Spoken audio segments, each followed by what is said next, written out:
Ang ganda pa naman sa ano nun, ayaw namin bitawan yun eh. Dito kami mga best friends sa Motolet. Dito lang sa Marulas. Alright, mga best friend.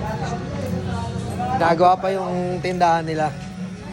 Dito muna kami sa stock room.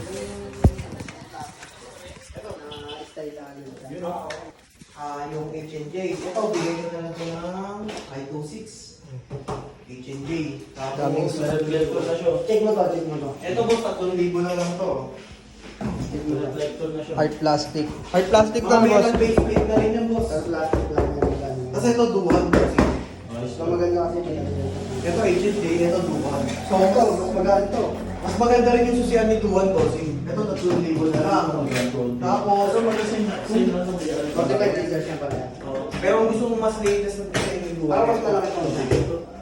Hindi dahil sa base plate boss. Ito yung latest na design ni duhan na V8 na mukhang alloy na ABS. Pero plastic din siya. Mas mahal lang siya ng 500 dito. 25 siya.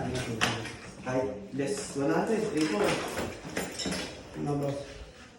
Anong So, pili ka dyan ng tatlo. Ano eh, nag-aayos pa kami kaya ano eh. Meron naman siyang, meron kayo boss na ano, pang bracket na mismo. Bracket pang ano, Sniper 155 meron. Parang mga Talpak, libre na rin kabit niyan boss. Baka ang Bayrowell yan. Shoutout kay Sir.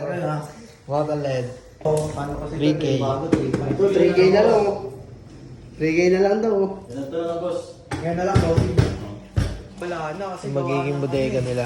Gawa na sa permit eh, hindi kami makapag-renew ng permit namin kasi nga may problema yung building. Kasama ng backrest. Diba, dati kasi 1-1 lang eh, tumakas siya ng 100 si B. Ito kasi magiging ano yan, display yan sir. Display lang to, sir. Kasi mga ano, standard. Nasa, Sideline ni Moto Beach Tour. nalagay ko ito sa ano, sa...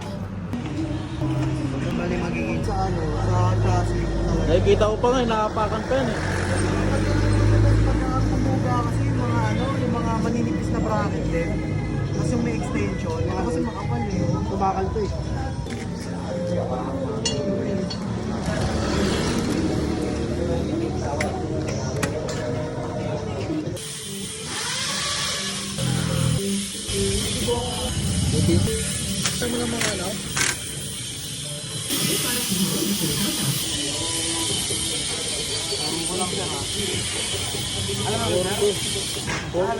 Alam mo na sir kung paano? Ay, hindi pa sige. Demo nga mo ka boss.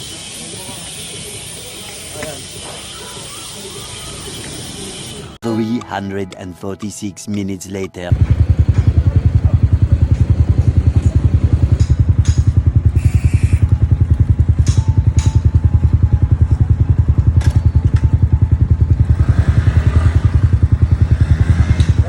Time lapse yan, time lapse.